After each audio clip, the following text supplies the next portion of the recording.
This video is about cost segregation. Again, we did a video a few days ago, but I've got my business partner, John McGaugh, back. We've brought in Markowitz. We're going to talk about cost segregation studies and how this can save you thousands on your taxes. Let's get into it. Hello, everyone. John McGaugh here. We're here with Markowitz with Madison Specs. He's done our cost seg for our 506C property in Yantis, Texas at Lake Fork. We're excited to have him, and we can't wait to hear some of the things he's done for us and other people. Awesome. That's right. It's a pleasure to be here today. You guys are awesome. We've had some great some meetups and some talking over the past couple of weeks and months, building our relationship, and it's been a pleasure working with you guys. Yes, it's been great. It's been great to get to know you too. Awesome. So, okay, Eden, you specialize in cost segregation studies, correct? yes, sir. Okay, so why don't we go back a little bit and just find out a little bit about you and the company, and then we'll talk about cost seg. How about that? Awesome. Yeah. So Madison Specs has been around for about 17 years before Cost Seg was what it is today, with the bonus depreciation and all the buzz that it's created over the last 5 years since 2017. We've been doing this for 17 years. The company's been around. We've done tens, if not 30, 40, 50,000 studies at this point in time. So we're I would say one of the biggest out there in the country, and in my opinion the best. And we value our clients and making sure we squeeze every dollar and building relationships with people. We're not some click online and create a report. We like creating relationships and working with our clients and making sure all their needs are met. And we pride ourselves in our work and audit proof reports from the IRS, and just trying to do the best we can to please. Now, Eden, you're in Texas, right? Yeah, I'm in Dallas. We have an office here in North Dallas, 635 in Preston. Madison Title, Madison Specs, we have an office here. Our headquarters are in Jersey, but we have several offices throughout the country, and we do the cost segregation nationwide. Okay, that was my next question. Yes, sir. Fantastic. Yes, sir.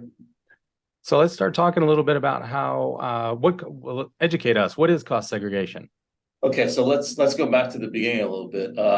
For the listeners out there that don't know depreciation, what depreciation means and the benefits of depreciation, we'll do a quick little 2-minute deal on depreciation for those who are not as familiar.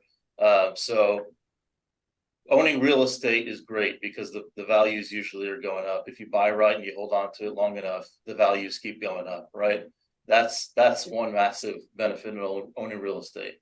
However, even better, less used tool, as we'll get into in a couple of minutes, is using depreciation to pay less taxes, right? So in the IRS's eyes, your value of your property is kind of going down, even though we know the values are going up. The property is deteriorating because nothing lasts forever, right? So the IRS will allow you on a residential property to depreciate the asset minus the land. So let's use $1 million just for easy sake. Take about 15% off for land. So we're talking about $850,000. If you bought a property for $1 million, is your depreciation lifespan, right? So on a residential property, that's going to span over 27.5 years. And on a commercial property, we're talking 39 years. So if you divide 850 by 27.5 or 39, you're going to get, a nice little chunk of depreciation every year that can offset the income that you're making on that property, or as we'll see, potentially other things. So it's considered a paper loss. That's what we like to call it, a paper loss. So you're really, the property could be going up in value, but on paper, you're considered as if you're losing money on the property because it's deteriorating and you're going to have to replace certain aspects of the property, right? So that's depreciation as a whole. Is in the IRS's eyes, your property is losing value because you're going to need to spend money to improve it over that course of time, right? So that's the concept of depreciation.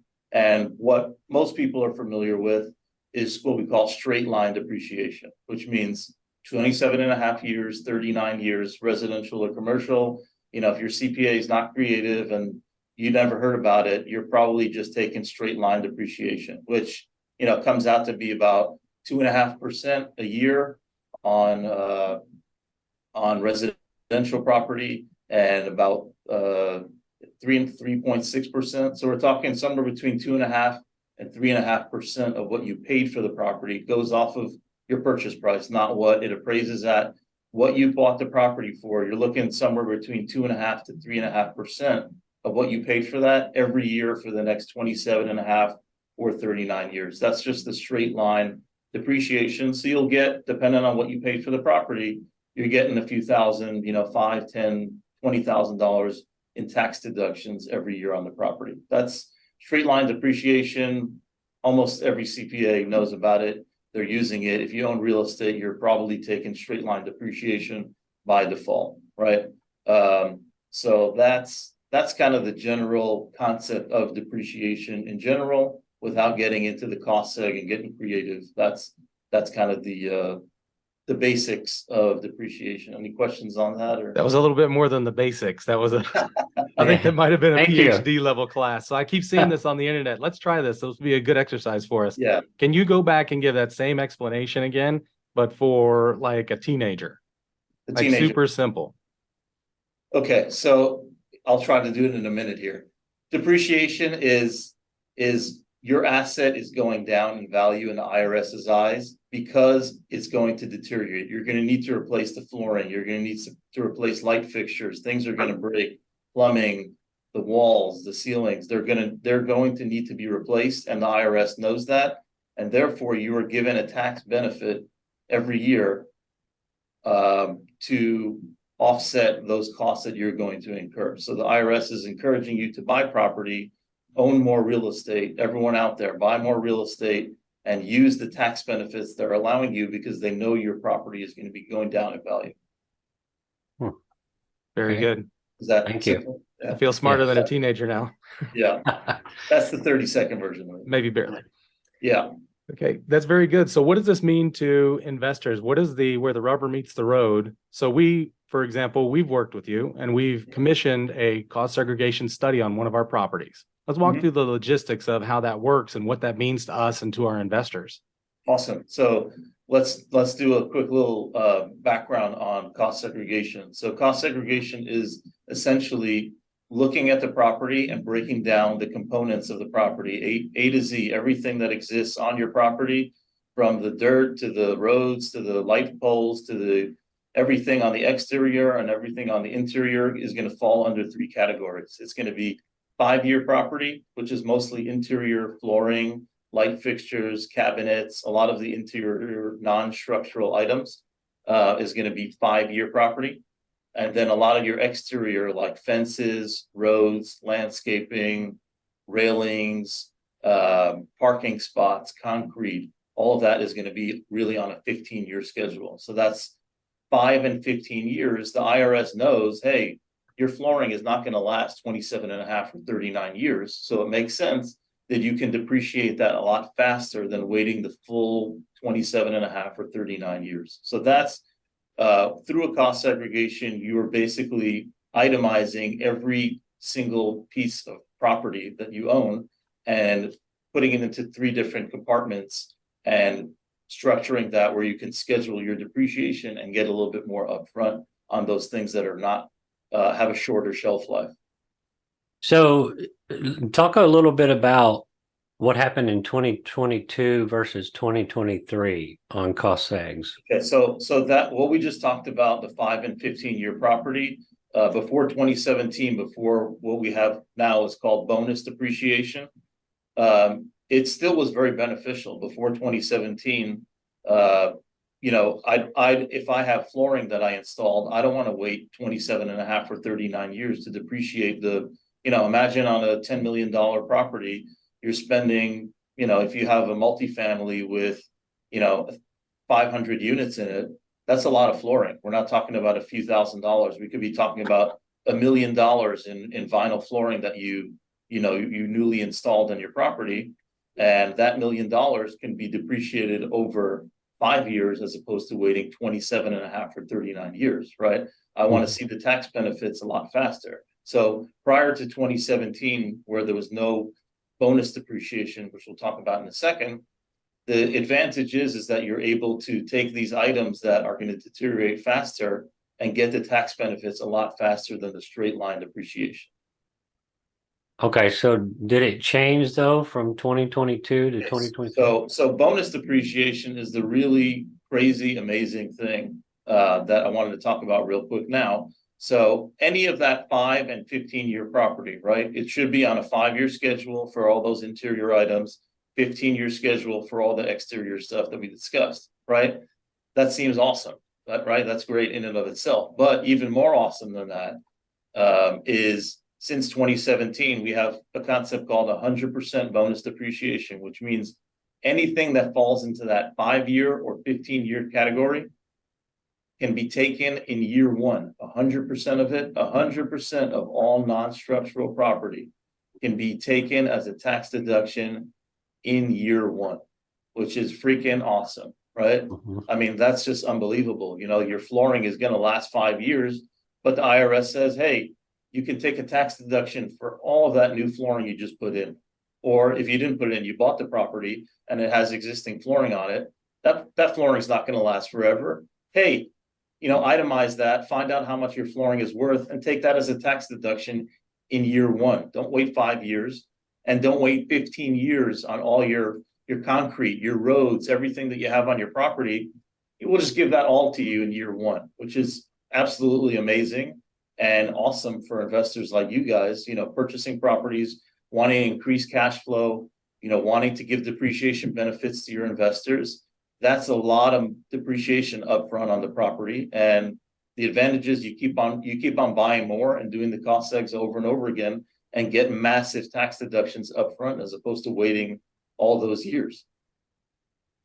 Yeah. Good. So to answer your question, starting in 2023 and moving forward every year, that 100% that we just talked about is going to go down 20% every year. So for 2023, on the next purchase that I'm working on with you guys, that's going to be 80% of all that 5 and 15-year property. 80% of it can be a tax deduction in year one. So let's say you bought the property for $5 million, right? And $2 million of that is 5 and 15-year property. You can take 80% of the $2 million of 5 and 15-year property as a tax deduction in year one. The rest will roll over into the regular 5 and 15-year schedule. So that's going to be 80% in 2023, 60 in 24, and just go down 20% until it goes away. And we're hoping that, you know, with the elections coming up soon, you know, things will change and it'll swing back, you know, closer to something similar to what we've had for the past few years.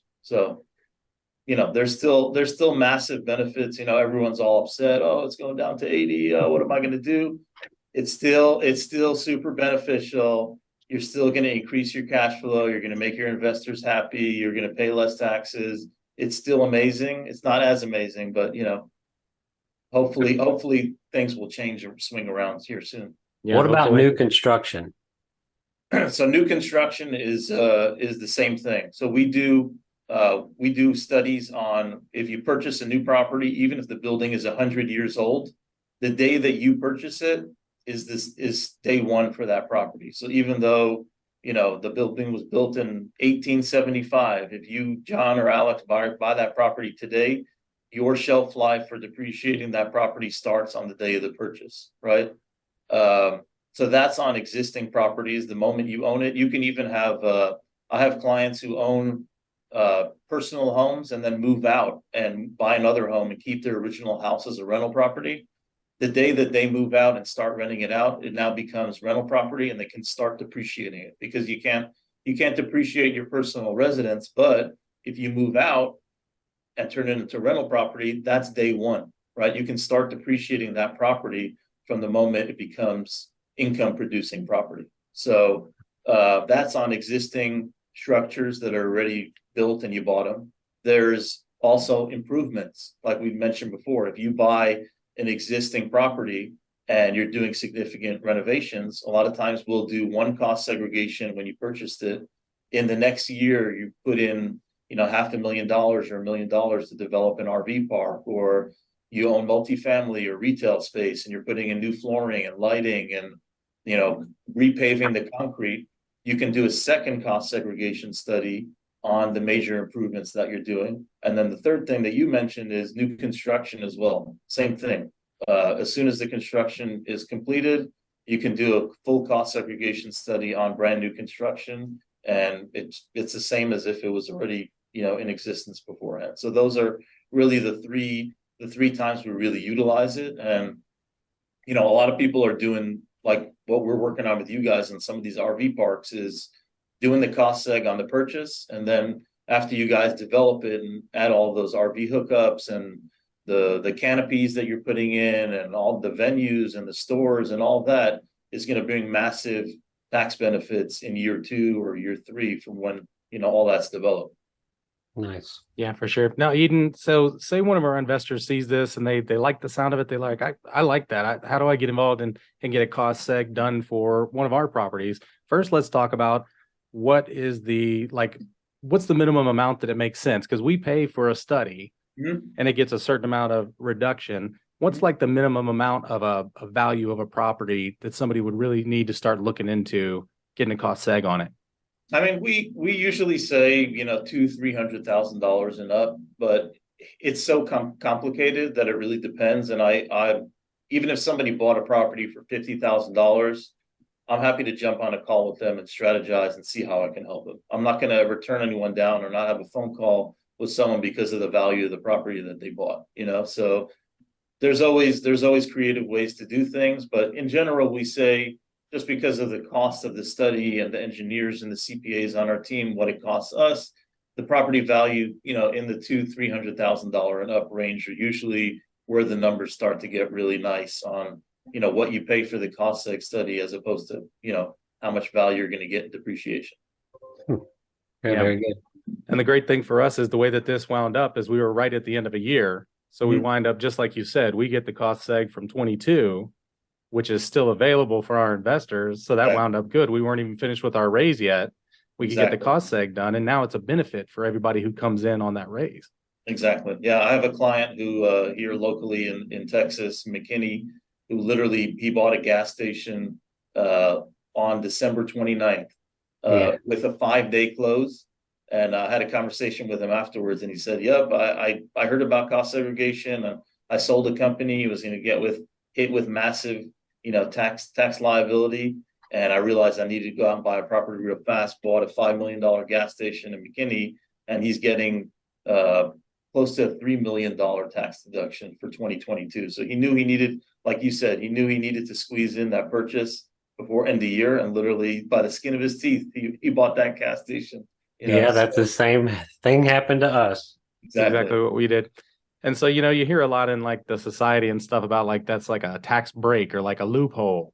But what it's doing is it's spurring on for him to go buy a gas station that would have just sat there empty, and it would have been sat there either getting run poorly because it's running by somebody who's trying to sell it. They're not trying to really make it grow and have more business.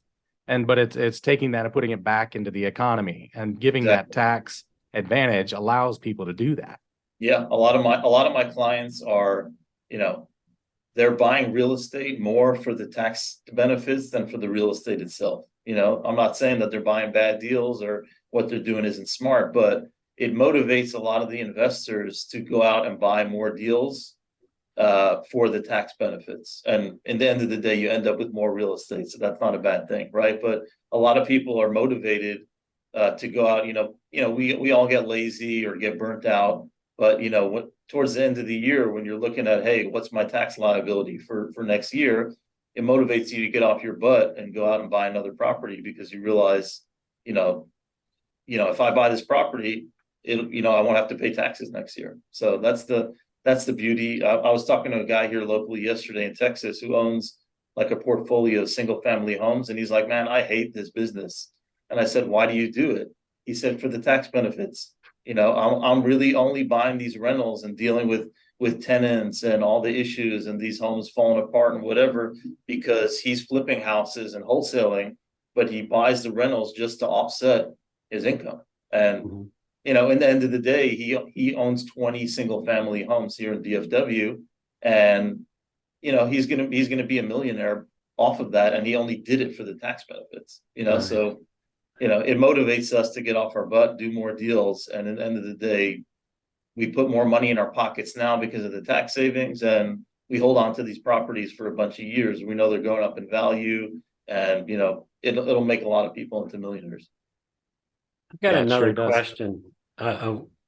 Would it be a benefit if you're already doing a 1031 exchange to do a cost seg? Have you ever seen that? Yeah, we do them all the time. Yeah, Okay. it just depends on how much is left over. There are times where it doesn't make sense. We'd have to take a look at the numbers and see how much spread there is.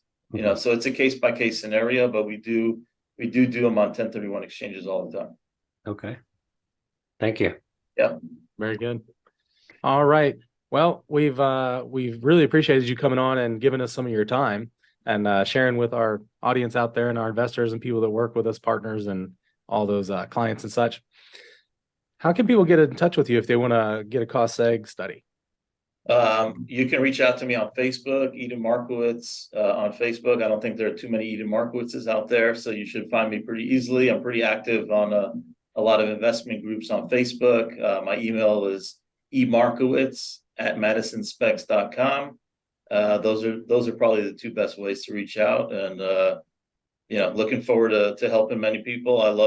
I tell people, hey, even if you don't want to work with me, I'm happy to jump on a call and see if we can get creative and just talk about it. It's fun to hear all kinds of scenarios and talk with people and chat and see what we can come up with and get creative. So happy to jump on a call with anyone, 5, 10, 15 minutes and see if we can help out. That sounds Awesome. good. John, why don't we have you wrap it up for the day? Okay, I'm John McGaugh, the RVinvestor.com, and thanks for watching. And this is Alexander. We're part of Paradise Park Ventures. Thanks for watching.